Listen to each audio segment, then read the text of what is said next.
just when we were getting excited about the prospects of silver perhaps climbing above $30 an ounce, well, we get several days of silver getting beaten down, and especially today, where silver's price is far below $27 an ounce. I'm going to go through what they are saying, the reason for the silver's price falling as much as it is today, but there may be more than this than we think. I'll talk about it as we explore.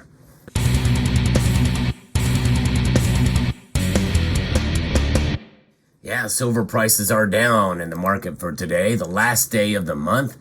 Moments before the market's close, silver has fallen over 3%. That's a massive plunge for one day. Indeed, it's down 82 cents a day to $26.37. Platinum and palladium both fell fairly a great deal as well, with platinum down over 1% and palladium down almost 2%. Gold also took a pretty big hit too, almost 2%, 1.89% drop, down $44.10 to $2,292.20. But silver took a little bigger hit than I thought it would today, for sure. The biggest loser of the day. And I think there's more to this than we think. You know, the official narrative, or what the pundits are saying about this, I think does hold some weight here. Silver certainly is a metal that reacts according to other commodities and the like, but we also have very hawkish language coming from the Fed that we're likely to hear very soon. That's part of what this is about. But we also have to look at other commodities, and it's mixed in other commodities, because copper is actually up slightly. You would think that silver would be up too, or not fall as much because of that. But that's why it leads me to question what the pundits are saying about silver. We'll get into that in a moment. Kiko News is reporting that about the markets today, sharply lower both gold and silver prices are. And we also know that the Federal Reserve is meeting, and that committee, the Federal Open Market Committee meeting, began this morning and ends Wednesday afternoon with a statement and press conference from Fed Chair Jerome Powell. And typically people kind of bake in, or they perceive, or they anticipate what the outcome of that meeting will be, and we'll see the markets move fairly dramatically during that time. And I think that's what you're seeing here, and I do agree with that. While no changes in monetary policy are expected, the FOMC statement and Powell's presser will be very closely scrutinized by the marketplace.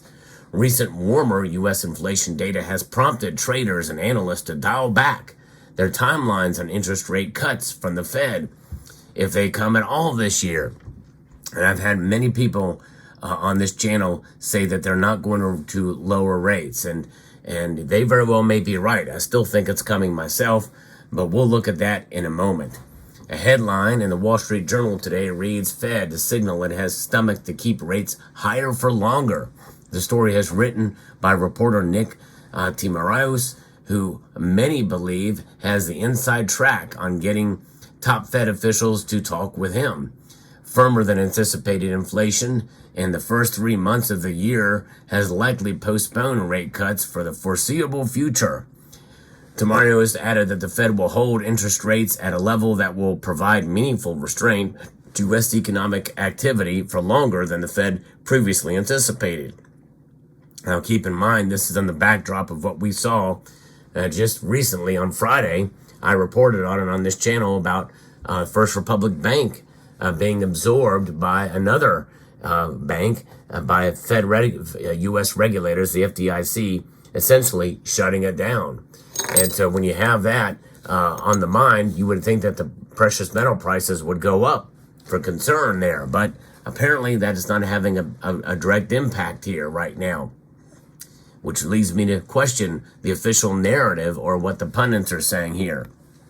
CNBC's Steve Eliasman today said that it is now in the marketplace 22% odds for a rate hike coming before any rate cuts. So there you go. So some are even saying that they may hike the rates again. And that's pretty amazing to think that that could be a possibility. I know several in the community suspect that could be a possibility. And what will be coming on Friday morning is the U.S. jobs report from the Labor Department. And so we'll see what happens there. The key outside markets today see the U.S. dollar index solidly up, and that is certainly the case. The dollar is up today, and I think that is probably the biggest thing that's holding silver down, especially, and gold.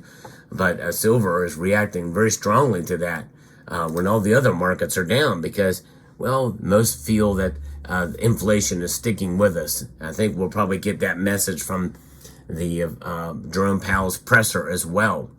So looking at the Fed Watch tool, well, we can see in May here, it's 96.1% chance that they're going to leave rates unchanged. For the June meeting, it's a 92% chance that rates will be unchanged and only a 7% chance that they're going to lower rates 0.25 percentage point. At the July meeting, the end of July, it's now a 78% chance that they're going to leave rates unchanged and only a 19.9% chance that they will lower rates by 0.25 point. So it's becoming less and less likely, according to analysts there, are those that predict. It's not only, in September, by the way, still a majority, 55.2% say they're going to leave rates unchanged. And 37% will say that will be a 0.25 point rate cut. And a 6.9% of participants say it'll be a 0.5 point. So when do we start to see it move in the opposite direction? Well, even November is pretty much tied with a slight majority thinking it's going to stay the same. And leaving out the year, it is only in December that we start to see the majority say that there's going to be a rate cut of 0.25 point, 42.2%. So I think the tide is turning here, and that is putting a lot of pressure on precious metals. Now, what is this? Why is silver really being the metal that is losing so much today and dropping so much? Well, I don't know how often this happens, but there's been a report that the Shanghai Gold Exchange will be shutting down. Now, for Labor Day, the Shanghai Gold Exchange will be closed from May 1st to May the 5th. That's 4 days where it'll be shut down. It will be closed on April the 28th and on May the 11th. As usual, there will be no night session on April the 30th. The market will reopen as usual on May the 6th. So that's about a week where it will be closed down for the Labor Day holiday. Could that be part of the reason why the market is kind of just suppressed and silver is falling? And considering especially that maybe they want to see what's happening because of the what's going on with the Shanghai Gold Exchange and Futures Exchange on the stockpiles of silver there. You know, you heard me report about the sort of the Chinese silver squeeze, a new silver squeeze there, which likely would mean higher prices. But with this thing shutting down, it gives them a bit of a reprieve and maybe even a way to be able to find a way to stockpile, restock to prevent a sort of a close or a breaking of that establishment. Because if they run out of silver there, and I'm not saying it's going to happen, even with those stockpiles being as low as they are. We've not seen them that low since before 2018, as far as data back that I can see. But if it puts a real solid squeeze there, and there's a lot of demand for silver in China, and I believe there is, this very well could mean that it gives them some time to fill that gap somehow, some way, to prevent kind of the shutting down of that silver market or that exchange. So we'll see. And who knows if this means that we're going to see higher prices after May 6th, and maybe the market will be sort of suppressed until then.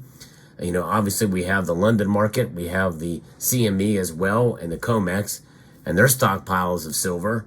And could there be more pressure on those vaults? Can they take more pressure than the Shanghai Gold Exchange vaults? I don't know. It's all speculation at this point. We really don't know. I think it's an interesting concept to think about. And why do I even mention it? Because there's so many things that are going on, and there's so many complexities in the silver market in general, that a number of things can have an effect or not on the price. And with everything, with all the pressure that we're seeing on multiple areas, especially since the pandemic. It would not surprise me to see if one or two things in concert could cause an explosion in price or a collapse in the price. That's just it. We could see, the price even fall even more so than it is now. Where is the support for silver now? It seems to be breaking through the previous support. And if we see it kind of subsided through this period of time through May, then I think that this is quite a possibility that we could see it fall a little bit more and before it goes back up again. Now, I did take advantage of the price drop today. I got me a dime bag. Yeah, that's right. I got a dime bag of more dimes, cherry picked from a local coin shop. I always like to do that when I can, especially if I don't have a whole lot of money.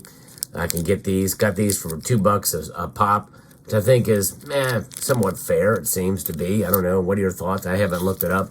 But these are cherry picks, so they're in fairly decent condition. But adding these to a tube that I'm doing, should probably do this as a tubular journey video series. I do the $50 one. I need to finish that up. I'm kind of just getting these things here as I can, but maybe I'll do that later. But adding a little bit more silver to the stack, and as we watch these markets, interesting times indeed. And another thing too that I think is playing us into this as well is, and there's not been a whole lot of activity on the geopolitical front either to kind of hype up prices for now. So let me know what your thoughts are down in the comment section below. I'd like to extend a multitude of gratitude to you all for taking the time to watch, and encourage you to please rate, share, comment, and subscribe.